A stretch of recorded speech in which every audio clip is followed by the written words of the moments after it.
mengkaji Al-Quran, saya rasa kita menjadi pakar dalam segala bidang.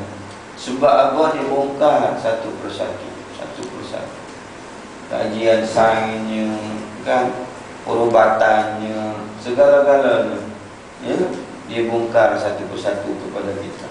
Hari ini, kalau kita tengok bangsa asing mula cuba mendalami Al-Quran, ya. Jadi World Trade Center yang dulu tu, orang kata ada dalam Al-Quran, muka suratnya tu sama dengan tingkatnya, dengan ayat berapa sama dengan tarikhnya. Macamlah orang buat macam-macam orang buat sinopsis dengan cerita ni. Tapi padahal tiada kaitan pun, tiada kaitan kebetulan. Ini gambaran kita. Dan hari ini kita umat Islam, Ustaz Nam, kalau boleh target kita Ramadan yang akan datang ni, kita fokus jadikan Al-Quran sebagai gambaran, sebagai kekuatan keluarga kita. Pasang CD Al-Quran, pasang titik mengaji Al-Quran dalam rumah kita.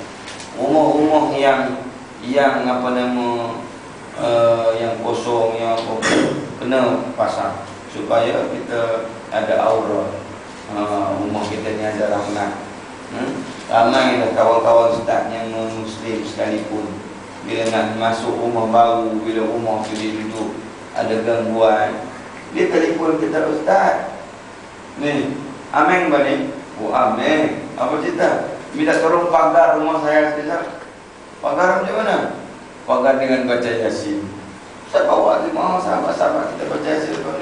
Lepas dia baca Yasin, dia kata telefon, kata Ustaz terima kasih lah. Lepas Ustaz pagar rumah saya hari ni, alhamdulillah, tak ada apa-apa gangguan sampai ke hari ni. Allahu Akbar. Saya jumpa ada seorang Ustaz dulu kena penyakit batu karang. Batu karang ni kira kalau orang kena sakit batu karang, orang lain tak tahu, dia yang tahu sakit. Sebab batu karang ni kalau hak besar tu, sakit. Ya, Ustaz punya dulu ni sakit macam nak mati dah sekarang ni. Pergi hospital Queen, dia kata Encik punya operation tahun depan. Allah, rasa dia nak benzan. Kita sakit macam kencing sekarang tu lah. Dia kata bukan nak rawat sekarang, tahun depan. Sakit bulan 7 tahun ni, bulan 7 tahun depan baru datang. Dia kata, subhanallah, saya kata macam mana aku nak buat ni. Balik kampung Ustaz di Kedah, dia kata ada seorang Pak Lang di Kedah ni terror buat. Dia boleh berubat. Dia berubat dengan Al-Quran. Tapi kena bawa bonyok, buah kelapa begini. Waktu Ustaz pergi jumpa Pak Lang tu, Ustaz bawa buah kelapa, ada seorang orang putih. Bukan dia kulit putih lah, orang putih betul daripada Australia, bawa juga buah kelapa 2 biji duduk tunggu dengan Ustaz. Dia depan Ustaz, Ustaz di belakang tu, duduk tunggu turn kan ni. Sebab Pak Lang ni dia boleh buat apa nama ni, orang yang sakit bertukar. Lepas tu Ustaz sembang dengan orang putih Australia ni. Dia kata, aku pun tak tahu juga, tapi kawan aku perkenalkan Pak Lang ni pada ni. Sebab apa? Dia kata, sebab apa? Kawan aku sembuh dengan orang putih juga, sudah sembuh datang sini. Dia kata, kalau nak berubat dengan buah kelapa, sekadar minum buah air kelapa, aku tak payah datang pun tak apa. Sebab di Australia tu banyak ada buah kelapa. Kalau aku nak minum kan di sana. Tapi sini ada kelebihan. Dia kata Islamic style ni ada kelebihan baca Al-Quran. Jadi aku duduk. Dia kata kalau aku sembuh lepas ni, siapa-siapa yang sakit di Australia semua aku bawa mereka malam. Alhamdulillah, Ustaz bila berubat dengan Pak Lang tu baca surah Al-Fatihah saja.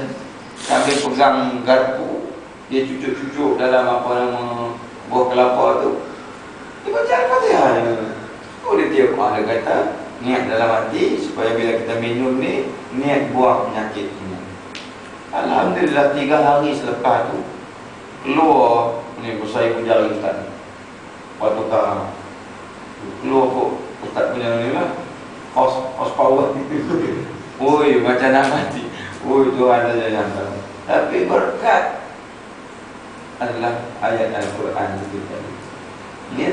Ini kelebihan Al-Quran yang Allah berikan kepada kita. Hari ini kalau kita dekat dengan Al-Quran, kita dapat satu Allah buka kepada kita. Ya, rahmat, keberkatan, kerahmatan kepada kita. Dan tak percaya, cuba buat. Kita dengar Al-Quran, kita belajar Al-Quran sikit-sikit, kita ada kelebihan, kita ada Allah. Jadi kalau kita hari ini kita kena banyakkan zikir, kita kena banyakkan berdoa pada Allah. Jangan malu-malu nak berdoa. Kalau kita kerja di hotel ni kena baca doa. Tak kira lah, kerja di mana pun kita kena baca doa. Ustaz bawa student Ustaz menang peringkat kebangsaan, Ustaz belajar di McDonald. Okey, baca doa. Ustaz McDonald apa ini? Saya McDonald pun takkan tak boleh baca doa. Saya kena baca diam-diam, malu saya kata. Ustaz ambil balik McDonald, Big Mac kamu tu Ustaz ambil balik. Baca Bismillah, dia baca doa kan. Kita jangan malu, kita nak buat baik ni, kita jangan malu. Kadang-kadang kita kalah dengan suasana. Kita tengok orang tak ni pun, kita kena kuat, kita kena baca. Kita jadi contoh kepada orang lain. Ustaz dalam naik flight dalam bulan Ramadan nak balik ke KL, ke Penang. Kebetulan Ustaz seorang yang pakai kopiah putih waktu tu. Orang lain tak berani makan, tak tengok Ustaz makan. Kelasan tu, padahal waktu masuk senang kan. Lepas tu bising, boleh makan tu dah ni, Pulang sekali, semua tak boleh kata apa. Datang seorang stewardess berpramugari. Dia kata, Ustaz, saya mau tanya wakil kepada yang di belakang. Orang boleh makan tak?